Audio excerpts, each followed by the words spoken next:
এটা খুব ছোট্ট ঘটনা শেয়ার করব। আমরা জানি ঈশ্বরকে খালি চোখে দেখা যায় না। হ্যাঁ, ঈশ্বর আছেন কি নেই আমাদের অনেকের ডাউট আছে। আমাদের মনে হয় ঈশ্বর সত্যি কি আছেন নাকি নেই, কি জানি। কিন্তু আমার ঘটনাটা সত্যি আমার নিজের চোখে দেখা ঘটনা। আমার এক রিলেটিভ একটা সরকারি হাসপাতালে ভর্তি ছিলেন বেশ কিছুদিন। তো আমার সম্পর্কে আমার মাসি হয়। তো যেহেতু লেডিস ডিপার্টমেন্ট, সেই জন্য আমি ভিজিট করতে যেতাম ভিজিটিং টাইমে, সব সময় তো যেতে পারতাম না। তো ভিজিটিং টাইম যেমন হয় সকালে এবং বিকালে 4টে থেকে 6টা, মানে নর্মাল যেমন টাইম হসপিটালের হয়ে থাকে ওই রকমই। তো মাসির পাশের অনেকগুলো বেডেও একই রকম কেস নিয়ে অনেকেই ভর্তি হয়েছেন, যেমন হয় আর কি। মানে কারোর পা ফ্র্যাকচার, হাত ফ্র্যাকচার, কারোর অপারেশন হবে, ক্রিটিক্যাল কেস, অনেক রকম ঘটনা নিয়ে। তো আমি রেগুলার হসপিটালে যাতায়াত করতাম, কমসে কম 15-20 দিন আমি যাতায়াত করেছি। তো মাসির পাশের বেডে একজন ভদ্রমহিলা ভর্তি হয়েছিলেন, বয়স্কা ভদ্রমহিলা। তার বয়স কত হবে, 56 বা 60-র কাছাকাছি বয়স হবে।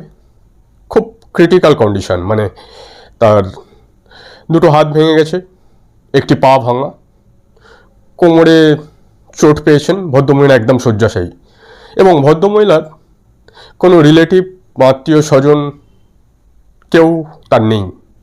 তিনি একা থাকতেন একজন ভাড়া বাড়িতে, মানে একজনের বাড়িতে ভাড়া থাকতেন। তো তাদের পাড়া প্রতিবেশীরা তাকে হসপিটালে ভর্তি করে দিয়ে যায়। তারপর তাদের আর কোনো খোঁজ নেই, মানে কেউ খোঁজ নেননি তার। এবার হসপিটালে যা হয় আর কি, মানে নার্স বা আয়া যারা আছেন তারা তার পরিচর্যা করছেন, কিন্তু একজন তার আত্মীয় স্বজন বা কেউ না এলে তার সমস্ত ডকুমেন্টস বা যেগুলো সাইন করতে হয় সেগুলো তো হয় না। তো সেই হিসাবে তিনি সেরকম পরিচর্যা পাচ্ছেন না। তো একদিন এলো যে ডাক্তার ওনাকে ডেট দিলেন যে আপনার তো অপারেশন করতে হবে ঠিক 10 দিন পর। তো আমি তখনও রীতিমতো যাতায়াত করি। 10 দিন পর ওনাকে ডেট দিয়েছেন যে আপনার তো এবার অপারেশন করার ডেট আছে, তো অপারেশন করতে হবে, আপনার অনেক রক্ত লাগবে, তো আপনাকে রক্ত জোগাড় করতে হবে। তো উনি খুব চিন্তায় পড়লেন, প্রচণ্ড চিন্তায় পড়লেন যে আমার রক্ত দরকার, কোত্থেকে রক্ত পাবো। এদিকে উঠে বসতে পারছেন না, কথা বলতে পারেন কিন্তু উঠে তো বসতে পারছেন না। উনি অনেকের কাছে হেল্প চাইলেন, যেমন নার্স আয়া যারা আছে ওনারা বললেন যে এত রক্ত কোথায় পাওয়া যাবে, আমাদের হসপিটাল তো এত রক্ত দেবে না, আপনি কাউকে ব্যবস্থা করুন। তো যারা পেশেন্ট দেখতে আসে, রোগী মানে আশেপাশে যারা রোগী দেখতে আসে, আমাকেও উনি বলেছিলেন। তো আমিও চেষ্টা করেছিলাম। তো অত তাড়াতাড়ি তো রক্ত জোগাড় করা খুব মুশকিল, মানে একদিনের মধ্যে রক্ত জোগাড় করা খুব ডিফিকাল্ট কাজ, মানে অনেকটাই রক্ত দরকার। কারণ ওনার মানে যেহেতু উনি খেতে পাচ্ছিলেন না ঠিক করে, সেই জন্য অনেক রক্ত কমে গেছিলো তার। এবার আসল ঘটনাটা বলি। আমি দেখতাম সন্ধেবেলা উনি চোখ বন্ধ করে বিড়বিড় করে কি একটা বলছেন। মাসিও দেখেছে, সকালে উঠে ঘুম থেকে উঠে চোখ বন্ধ করে উনি বিড়বিড় করে কি একটা বলেন, সন্ধেবেলা বিড়বিড় করে কি একটা বলেন। তো মাসি কৌতূহল বসে জিজ্ঞেস করেছিল। উনি বলেছিলেন একটা, আমি দীক্ষিত, গুরু দীক্ষা আছে আমার, তো আমি তো মন্ত্র পাঠ করি দুবেলা, তাই ওই মন্ত্র জপ করি, তুমি করবে তাহলে আমি তোমাকেও শিখিয়ে দেব, মাসিকে বলেছিল আর কি। তো আমিও একদিন সন্ধেবেলা যখন ভিজিট করতে গেছি, তো ওনাকে কৌতূহল বসে জিজ্ঞেস করলাম যে দিদা তোমার মানে তুমি কোন দেবতার ভক্ত, কোন দেবতার তোমার দীক্ষা আছে আমাকে একটু বলবে। বললো বাবা আমার তো অনুকূল ঠাকুরের দীক্ষা আছে, আমি অনুকূল দেবের খুব ভক্ত, আমার দুবেলা ইষ্ট জপ করতে হয়, দুবেলা ইষ্ট জপ করি। মাসি বলল যে হ্যাঁ আমাকে দিদা বলেছে আমাকেও শিখিয়ে দেবে, কিন্তু আমি তো মানে বেডের মধ্যেই, মানে বিছানার মধ্যেই বাইরে বাথরুম পায়খানা সব করছি, আমার মানে ড্রেস পরিষ্কার পরিচ্ছন্ন নয়, সেই জন্য আমি করি না। তো দিদা বললেন ওরম কোনো ব্যাপার নেই, ঠাকুরের কাছে সবাই সমান, অপবিত্র পবিত্র বলে কিচ্ছু হয় না, বিশ্বাস থাকলেই হয়। আমি সেই জন্য মানে প্রত্যেক দিন জপ করি, আমার বিশ্বাস যে ঠাকুর আমার মঙ্গল করবে। তো সেদিন সেদিনের পরে আর কথা হয়নি। তো তারপর যেদিন রক্তের দরকার পড়লো আর কি, যেদিন বললো যে পরের দিন ডাক্তার বলেছেন পরের দিনে রক্ত দরকার, আপনার অপারেশন হবে, এক্ষুনি রক্ত জোগাড় করবেন। তো উনি খুব চিন্তায় পড়লেন, স্বাভাবিক চিন্তার ব্যাপার যে অত রক্ত কোথায় পাবো। তো 9:30 10টা আমার শোনা ঘটনা, তখন তো আমি তো উপস্থিত নেই, তো আমার শোনা ঘটনা, মাসি বলছে যে একজন পেশেন্ট ভর্তি হতে এলো, 9:30 10টা হবে। পেশেন্ট পার্টির সঙ্গে একজন ভদ্রমহিলা এসেছিলেন, যিনি ভর্তি করে দিয়ে চলে গেলেন হসপিটালে।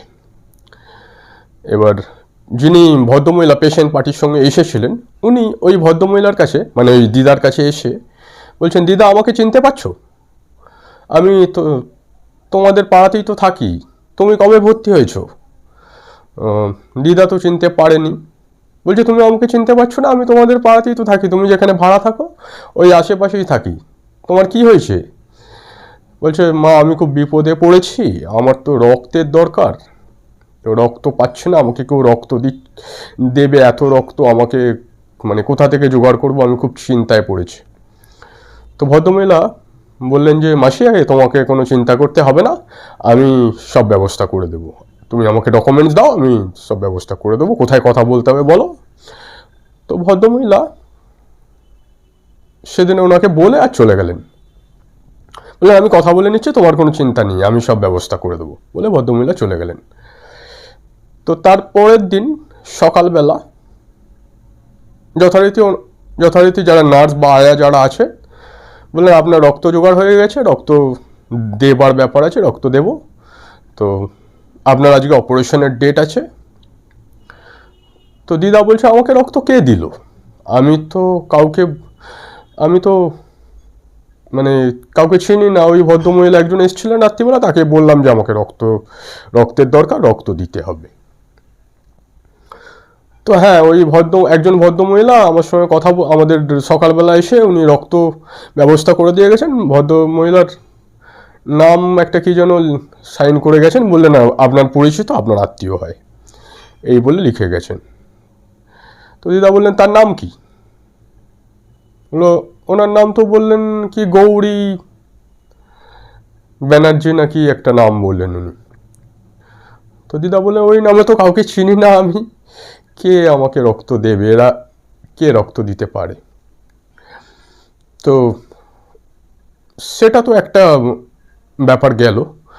দ্বিতীয় ব্যাপারটা হলো, 10টার সময় যে ভদ্রমহিলা মানে পেশেন্টকে নিয়ে ভদ্রমহিলা এসেছিলেন 10টার সময়, সেই ভদ্রমহিলার পেশেন্ট কিন্তু সেদিনে ভর্তি হননি, উনি কোনো পেশেন্টকে নিয়েও আসেননি। মানে আমার মাসি দেখেছে আর ওই ভদ্রমহিলা দেখেছেন একজন ভর্তি হতে এসেছিলেন, কিন্তু ওই দিনে কোনো পেশেন্ট ভর্তি হয়নি, তার কারণ সবকটা বেড কিন্তু ফুল ছিল, সবকটা বেড ফুল ছিল। আমিও দেখেছিলাম যে এতগুলো বেড আছে, একটাও বেড খালি নেই। যদি কেউ ভর্তি হয় তো তাকে নিচে থাকতে হবে, মানে হসপিটালের বেডে যেমন হয় না, বেডে জায়গা না পেলে নিচে থাকতে হয়, তো ওই দিন কোনো পেশেন্ট সেই অর্থে ভর্তি হয়নি। কিন্তু ওনারা দেখেছেন একজন পেশেন্ট এসেছিল এবং ভদ্রমহিলা বলেছেন যে আমি আমার মাকে ভর্তি করতে এসেছি, তোমাকে আমি চিনি, তোমার পাড়াতেই থাকি, তোমার পরিচিত, তুমি যেখানে ভাড়া থাকো সেখানেই আমি থাকি। তো এটা শোনার পরে আমারও মনে হয়েছে খুব মিরাক্কেল, মানে সত্যি মন্ত্রের একটা জোর অবশ্যই আছে, বিশ্বাস আছে। দিদাও মনে মনে খুব প্রসন্ন হয়েছিলেন যে ঠাকুর তুমি আছো।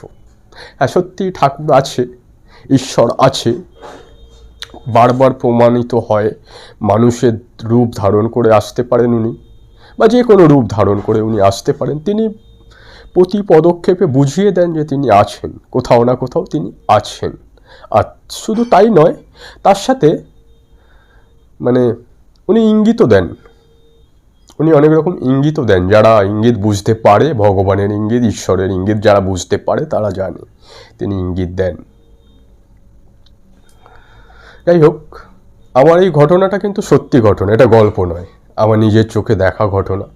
যদি আপনাদের ভালো লাগে এবং আপনাদের যদি এরকম কোনো ঘটনা আপনি জানেন বা আপনার সঙ্গে ঘটে যাওয়া কোনো ঘটনা যদি আপনার থেকে থাকে, তাহলে আমাকে শেয়ার করতে পারেন, আমাকে হোয়াটসঅ্যাপ করতে পারেন, আমি আপনার কাছে পৌঁছে যাব শোনার জন্য। আমার খুব ভালো লাগে এই ধরনের ঘটনা শুনতে এবং সবাইকে শেয়ার করতে। তাই ভালো লাগলে আমাকে কমেন্ট করবেন, জানাবেন কেমন লাগলো। নমস্কার, ভালো থাকবেন।